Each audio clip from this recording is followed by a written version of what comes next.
টপে থাকা বাংলাদেশের একমাত্র জমিদার ফকির এবং অন্যদিকে বাংলাদেশের দুই মাত্র বড় লোক ইংলিশ ভাইয়ের দিকে না তাকিয়ে যদি তোমরা লিডার বোর্ডের দিকে লক্ষ্য করো তাহলে কিন্তু বর্তমানে আমি এখানে আছি গ্র্যান্ড মাস্টার টপ 1-এ।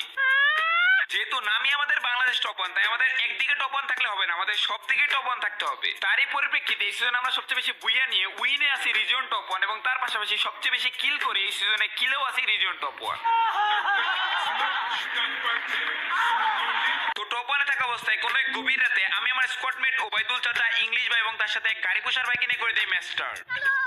অন্যদিকে লাইভে থাকা অবস্থায় গ্র্যান্ড মাস্টার টপ 2-তে থাকা আদিপ ভাই এবং গ্র্যান্ড মাস্টার টপ 5-এ থাকা ইটস কাব্য ভাই আমাদের সাথে ম্যাচ উইন করে মারার উদ্দেশ্য করে দেয় ম্যাচ স্টার্ট।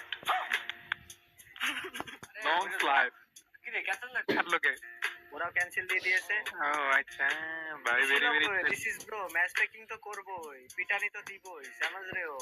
বাহ। প্লিজ আমাকে ক্ষমা করে দাও, প্লিজ প্লিজ আমাকে ক্ষমা করে দাও।